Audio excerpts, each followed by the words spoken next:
ആ ചൈതന്യം ഒരിക്കലും നാശമില്ലാത്തതാണ്, അനശ്വരമാണ്, അത് അതീവ ശക്തിയുള്ളതാണ്, തേജസ്സാർന്നതാണ്.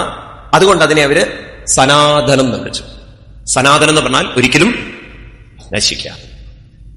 ഇവിടെ മനസ്സ് എത്തിച്ചേരേണ്ടത് നാശമില്ലാത്ത ഒന്നിലേക്കാണ്. മനസ്സിലാവുന്നല്ലോ? അങ്ങനെ ഋഷീശ്വരന്മാരുടെ അനുഭവമാണ്, അവരനുഭവിച്ച അനുഭവത്തിന്റെ വാക്കുകളുടെ പ്രകടനമാണ് വേദം എന്ന് പറയുന്നത്. അങ്ങനെയാണ് വേദം ഉണ്ടായത്. വേദം എന്നുള്ള ശബ്ദത്തിനർത്ഥം അറിവിന്റെ അനുഭവങ്ങളുടെ പ്രകടനമാണ്, അറിവിന്റെ രൂപത്തിലുള്ള പ്രകടനമാണ് വേദം. വേദം എന്നുള്ള ശബ്ദത്തിന് വിദ് എന്ന ധാതുവിൽ നിന്നാണ് ആ ശബ്ദം ഉണ്ടാകുന്നത്. വിദ് എന്ന് പറഞ്ഞാൽ അറിവ് എന്നാണ് അർത്ഥം. അവരുടെ ഉള്ളിലുണ്ടായ അനുഭവങ്ങളുടെ അറിവിന്റെ പ്രകടനമാണ് വേദം. മനസ്സിലായില്ലേ? എന്താ അറിവ്? ശരീരം വന്നിരിക്കുന്നത് പ്രകൃതിയിൽ നിന്നാണ്, മനസ്സ് വന്നിരിക്കുന്നത് ചൈതന്യത്തിലാണ്. അപ്പൊ മനസ്സ് എന്ന് പറയുന്ന ആ ഒരു ചിന്തകള്, ബുദ്ധിയുടെയും മറ്റു ചിന്തകള്, അത് ചൈതന്യത്തിൽ നിന്ന് വന്നു, അത് തിരിച്ചു പോവേണ്ടതും ചൈതന്യത്തിലേക്ക്. ഇവിടെ കൊണ്ട് കഴിഞ്ഞോ കാര്യങ്ങള്? ഇല്ല, സംഗതി പൂർണ്ണമായിക്കുക. അപ്പൊ അവരുടെ ഉള്ളിലൊരു ചോദ്യം, ശരീരം താനെ പ്രകൃതിയിലേക്ക് പോയിക്കോളും, അതിന് മെനക്കെടലുണ്ടോ? നിങ്ങൾ അമ്പലത്തിൽ പോയാലും അമ്പലത്തിൽ പോയില്ലെങ്കിലും ശരീരം മണ്ണിലേക്ക് പോവില്ലേ?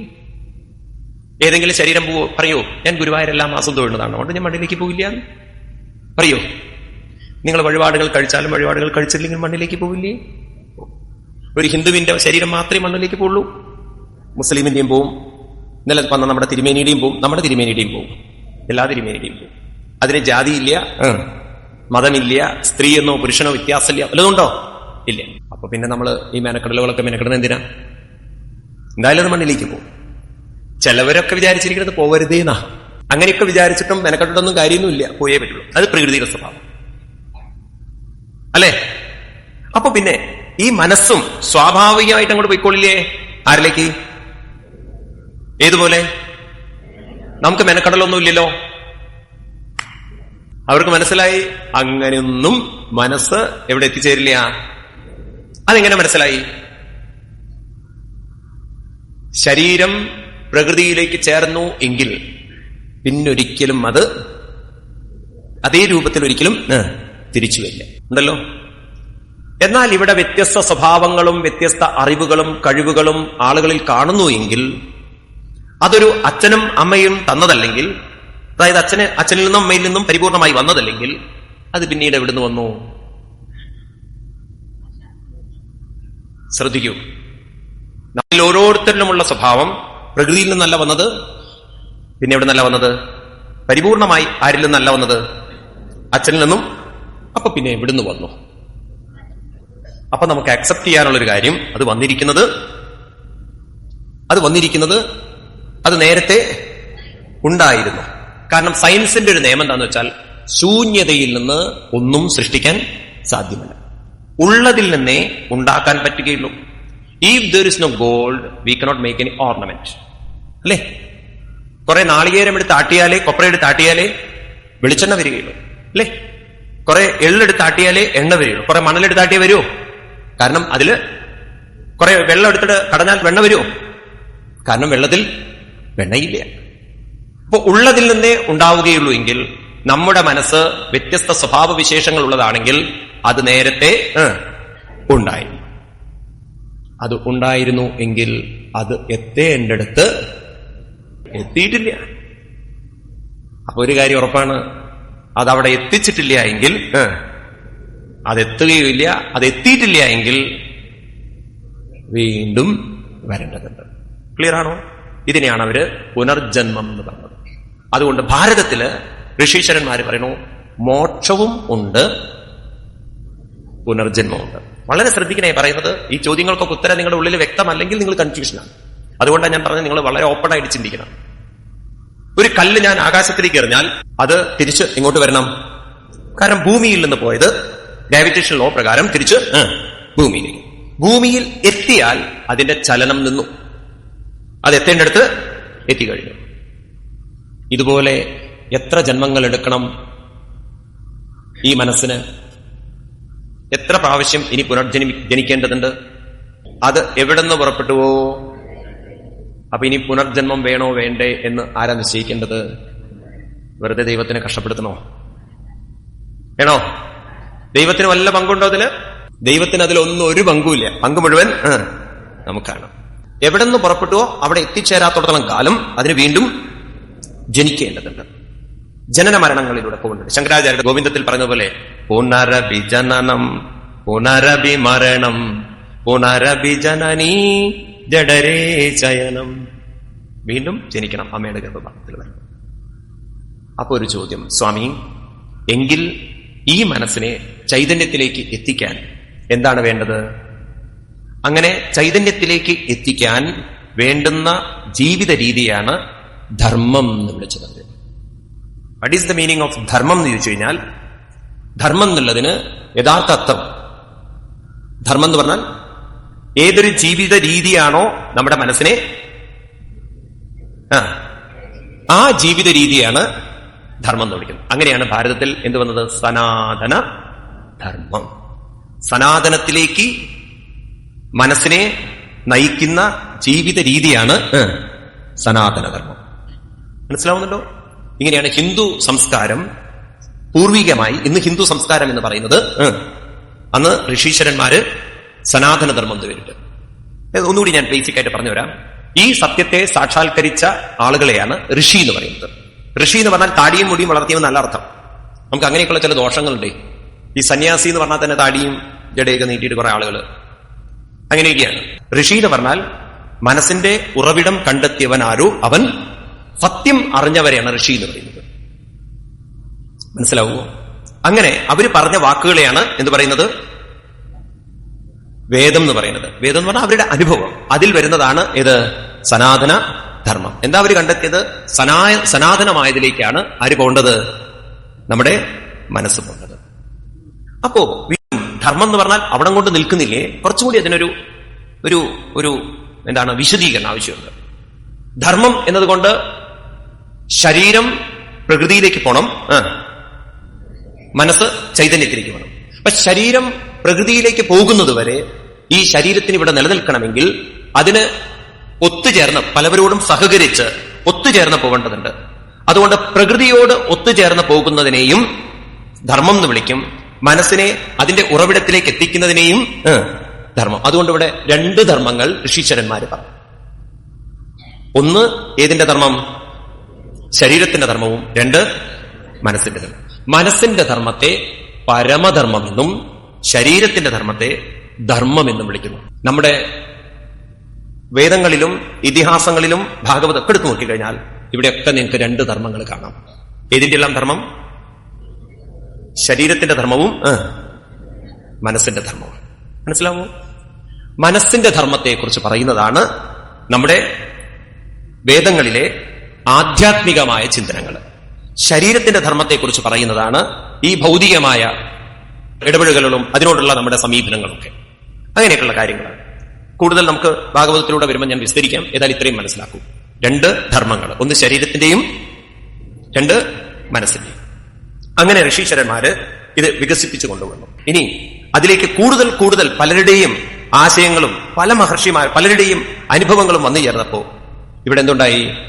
ഇവിടെ ഒരു കാര്യം അവർക്ക് മനസ്സിലായി, മനസ്സിനെ ചൈതന്യത്തിലേക്ക് എത്തിക്കാൻ അനവധി മാർഗങ്ങളുണ്ട്. ഒരു മാർഗം മാത്രമല്ല, പല വിധത്തിലുള്ള മാർഗങ്ങളുണ്ട്. അതുകൊണ്ട് ഭാരതത്തിൽ മാർഗങ്ങൾ അനവധിയും ലക്ഷ്യമൊന്നുമായി. കർമ്മത്തിന്റെ മാർഗത്തിലൂടെ എത്തിക്കാം, ജ്ഞാനത്തിന്റെ മാർഗത്തിലൂടെ എത്തിക്കാം, ഭക്തിയിലൂടെ മാർഗത്തിലൂടെ എത്തിക്കാം, പ്രാണായാമത്തിന്റെ മാർഗത്തിലൂടെ എത്തിക്കാം, അഷ്ടാംഗയോഗത്തിന്റെ മാർഗത്തിലൂടെ എത്തിക്കാം. ഇങ്ങനെ പല മാർഗങ്ങളിലൂടെ എവിടെ എത്തിച്ചേരാം? അപ്പൊ ഋഷികൾ നമ്മുടെ പൂർവികന്മാര് പറഞ്ഞു, മാർഗം അനവധിയാണ്, ലക്ഷ്യം ഒന്നാണ്. അതുകൊണ്ട് ഭാരതത്തില് ഒരു ഓപ്പൺനെസ് വന്നു. ഓപ്പൺനെസ് എന്ന് പറഞ്ഞു കഴിഞ്ഞാൽ വി ക്യാൻ ആക്സെപ്റ്റ് എവ്രിതിങ്. നമുക്കറിയാം ഏത് മാർഗമായാലും കുഴപ്പമില്ല. നിങ്ങൾ മാർഗത്തെക്കുറിച്ച് തർക്കിക്കരുത്. പ്രാധാന്യം ഏതിനാണ്? ലക്ഷ്യത്തിനാണ്. ഭാരതത്തിന്റെ ഏറ്റവും വലിയൊരു അനുഗ്രഹം അതായിരുന്നു. ഇതൊരു വ്യക്തിയിലൂന്നിയ സംസ്കാരമല്ല, പല മഹാത്മാക്കളിലൂന്നിയ സംസ്കാരമായതുകൊണ്ട് പല മഹാത്മാക്കൾ പല രീതിയിലുള്ള സമ്പ്രദായങ്ങൾ ഫോളോ ചെയ്തതുകൊണ്ട് അവരൊന്നും അന്ധമായി ഒരാളുടെ ചിന്തകളെ ഫോളോ ചെയ്തില്ല. അതുകൊണ്ട് അനവധി മാർഗങ്ങൾ വന്നു. അനവധി മാർഗങ്ങൾ വന്നതുകൊണ്ട് വേദത്തിന് അനവധി ശാഖകൾ വന്നു. അങ്ങനെയാണ് ഋഗ്വേദം, യജുർവേദം, സാമവേദം, അഥർവവേദം ഇങ്ങനെയുള്ള ശാഖകളൊക്കെ വന്നത്. അതുകൊണ്ട് ഈ ഏതൊക്കെ വേദങ്ങളാവട്ടെ ഇതിലൊക്കെ പറയാനുള്ള കാര്യം ഒന്ന് തന്നെ, പക്ഷെ പറയുന്ന രീതി വ്യത്യസ്തമാണെന്ന് മാത്രം. മനസ്സിലാവുന്നുണ്ടോ? അതാണ് ഭാരതത്തിന് ഏറ്റവും വലിയൊരു അനുഗ്രഹം എന്ന് പറയുന്നത്. ഏത് മാർഗത്തിലൂടെ പോയാലും ലക്ഷ്യത്തിലെത്തിച്ചേർന്നാൽ മതി. രാമകൃഷ്ണ പരമഹംസർ പറയും, ഹിന്ദു മതം എന്ന് പറയുന്നത് 4 ഭാഗം കെട്ടിയ ഒരു കുളമാണ്. 4 ഭാഗം കെട്ടി പടവ് കെട്ടിയ ഒരു കുളമാണ് എന്ന് പറഞ്ഞാൽ ഏത് പടവിലൂടെ വന്നാലും ലക്ഷ്യത്തിൽ. അതുകൊണ്ട് നമ്മൾ ഒരാളുടെ മാർഗത്തെയും എതിർക്കേണ്ടതില്ല. മനസ്സിലായോ? അങ്ങനെ നമ്മുടെ ഭാരതീയ സംസ്കാരം വീണ്ടും ധന്യമായി. അങ്ങനെ ക്രമേണ അത് ഉരുത്തിരിഞ്ഞപ്പോ മനുഷ്യന്റെ മനസ്സ് ക്രമേണ എന്ത് പറ്റി ചോദിച്ചു കഴിഞ്ഞാൽ, ആ ഉന്നതമായ ലക്ഷ്യത്തെ വിട്ടുപോയത് കൊണ്ടാണോ അറിയില്ല, അല്ലെങ്കിൽ വേണ്ടത്ര ഗൈഡ് ചെയ്യാനുള്ള ആളുകൾ ഇല്ലാത്തത് കൊണ്ടാണോ അറിയില്ല, അവിടുന്ന് പതുക്കെ തെന്നി മാറി ലൗകിക ജീവിതത്തിന് പ്രാധാന്യം കൊടുത്തതുകൊണ്ട് ക്രമേണ എന്ത് പറ്റി? പരമമായ ധർമ്മം അതിന്റെ ശക്തി കുറഞ്ഞു വന്നു. ഏത് ധർമ്മം കൂടി? ലൗകിക ധർമ്മം കൂടി വന്നു. അങ്ങനെ ഒരു ച്യുതി ഭാരതത്തിന് പറ്റി.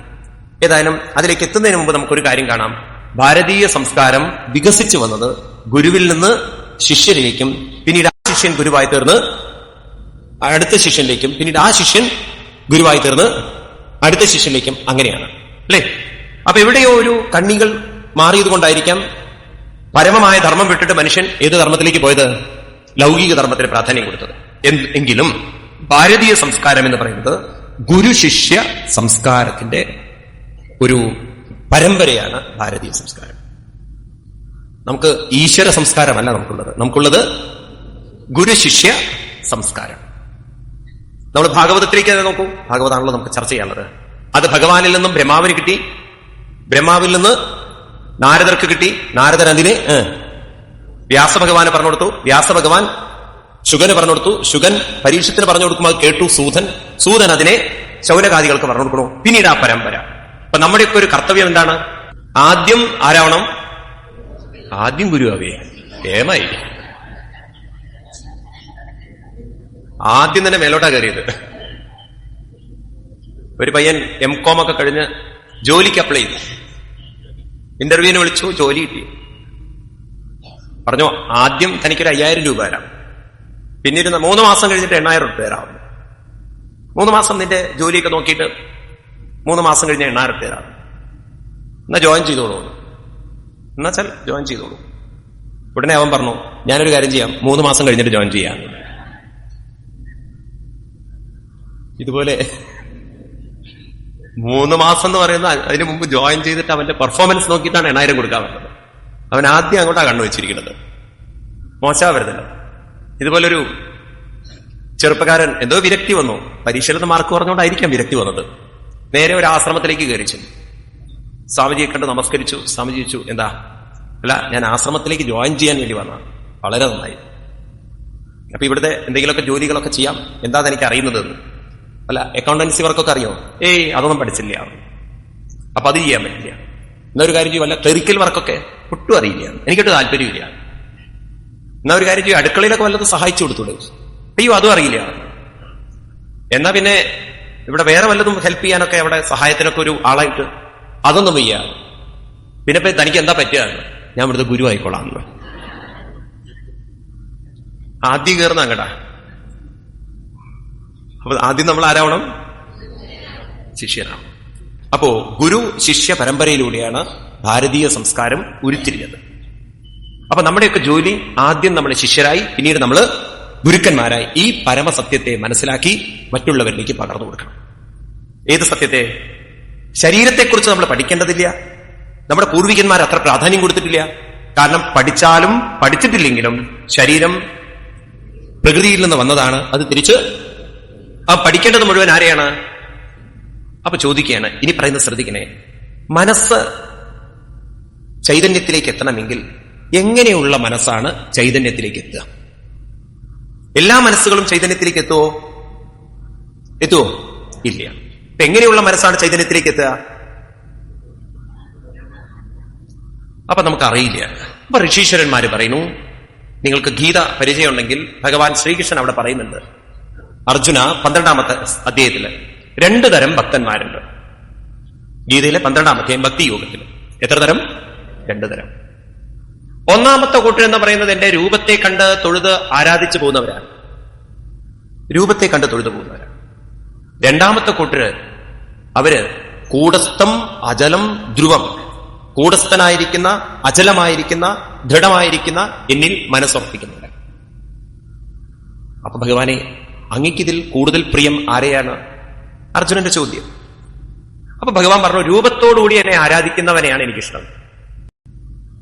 അപ്പൊ ഭഗവാനെ, അങ്ങയ്ക്ക് അങ്ങയുടെ അവ്യക്തമായ തത്വത്തെ ഉപാസിക്കുന്നവനെ ഇഷ്ടമല്ലേ?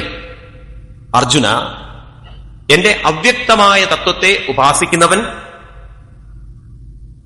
അവന്റെ മനസ്സ് സമബുദ്ധിയുള്ളതായി തീർന്നാൽ, അവന്റെ മനസ്സ് എങ്ങനെയുള്ളത്? സമബുദ്ധിയുള്ളതായി തീർന്നാൽ, തേ പ്രാപ്നുവന്തി മാം ഏവ, അവൻ എന്നെ പ്രാപിക്കും. പിന്നെ ഞാൻ ഇഷ്ടം എന്ന് പറയേണ്ട ആവശ്യമില്ലല്ലോ, ഞാനും അവനും ഒന്നായി തീർന്നു. ആ ഭഗവാനെ പ്രാപിക്കണമെങ്കിൽ എങ്ങനെയുള്ള മനസ്സിനെ സാധിക്കുകയുള്ളൂ? ഭഗവാൻ പറയുന്നു, സംനിയമ്യേന്ദ്രിയഗ്രാമം സർവത്ര സമബുദ്ധയാം തേ പ്രാപ്നുവന്തി മാമേവ സർവഭൂതഹിതേനതാം. ഗീതയിലെ 12-ാം അധ്യായത്തിലെ 4-ാമത്തെ ശ്ലോകം. സംയമേന്ദ്രിയഗ്രാമം, ആരാണോ ഇന്ദ്രിയഗ്രാമത്തിൽ നിന്നും മനസ്സിന്റെ ശ്രദ്ധ മാറ്റിയെടുത്ത് സർവത്ര സമബുദ്ധയ, ഏത് അനുഭവത്തിലും സുഖമാവട്ടെ ദുഃഖമാവട്ടെ ജയമാവട്ടെ പരാജയമാവട്ടെ ലാഭമാവട്ടെ നഷ്ടമാവട്ടെ, whatever experience comes, if they can equalise, if they can balance, ആ മനസ്സിനെ ബാലൻസ് ചെയ്യാൻ പറ്റുന്ന ഒരാണെങ്കിൽ, സമബുദ്ധി നിലനിർത്തുന്ന സാധിക്കുന്ന മനസ്സാണെങ്കിൽ, തേ പ്രാപ്നുവന്തി മാം ഏവ. ആർക്കേ ഭഗവാനെ പ്രാപിക്കാൻ പറ്റുള്ളൂ? ആർക്കേ പറ്റുള്ളൂ? സമബുദ്ധി. സമബുദ്ധിയില്ലാത്തവർക്ക് ആരെ പ്രാപിക്കാൻ പറ്റില്ല? ഈ സമബുദ്ധി പ്രാപിക്കുന്നവനെയാണ് നമ്മുടെ ഋഷീശ്വരന്മാര് ജീവൻ മുക്തി എന്ന് പറഞ്ഞത്. അതുകൊണ്ട് ഭാരതത്തില് 2 തരം മുക്തികളുണ്ട്. ഒന്നാമത്തേതിനെ പറയും ജീവൻ മുക്തി എന്ന് പറയും, രണ്ടാമത്തതിനെ പറയും ബ്രഹ്മനിർവാണം. എന്താ പറയാ? ബ്രഹ്മനിർവാണം എന്ന് പറഞ്ഞാൽ, നിർവാണം എന്ന് പറഞ്ഞാൽ നിർവിശേഷേണ ലയിക്കുന്നതിനെയാണ് നിർവാണം. നിർവിശേഷേണ ലയിക്കണം, നിർവാണം. ഗീതയിൽ വീണ്ടും ഈ ശ്ലോകം ഭഗവാൻ നിർവാണം എന്നുള്ള, ബ്രഹ്മനിർവാണം എന്നുള്ള പദം പ്രയോഗം ഭഗവാൻ 2-ാം അധ്യായത്തിൽ അവസാനത്തെ ശ്ലോകത്തിൽ പറയുന്നുണ്ട്. ഏഷാ ബ്രാഹ്മീ സ്ഥിതി പാർത്ഥ നൈനാം പ്രാപ്യ വിമുഹ്യതി സ്ഥിത്വാസ്യാമന്തകാലേബി ബ്രഹ്മനിർവാണമൃച്ഛതി. സ്ഥിത്വാ, ആരുടെ മനസ്സാണോ ജീവൻ മുക്താവസ്ഥയിൽ നിൽക്കുന്നത്? ജീവൻ മുക്തൻ എന്ന് പറഞ്ഞാൽ സമബുദ്ധിയിൽ. ആരുടെ മനസ്സ് ബാലൻസ് ചെയ്യുന്നുണ്ടോ അവന് ഏത് കൈവരിക്കാൻ യോഗ്യതയുണ്ട്? ബ്രഹ്മനിർവാണം. വീണ്ടും നമ്മൾ ഗീതയിലേക്ക് കടക്കാം. ഗീതയിൽ അനവധി ശ്ലോകങ്ങളിലൂടെ നിങ്ങൾക്ക് മനസ്സിലാക്കാൻ പറ്റും. ഭഗവാൻ ഗീതയിൽ 2-ാം അധ്യായത്തിൽ പറയും, യം ഹി നവ്യതയന്തേ പുരുഷം പുരുഷർഷഭാം സമദുഃഖസുഖം ധീരം സോമൃതത്വായ കൽപ്പതേ. സോ, അവൻ അമൃതത്വായ കൽപ്പതേ, അമൃതത്വത്തിന് അർഹനാണ്. അമൃതത്വം എന്ന് പറഞ്ഞാൽ,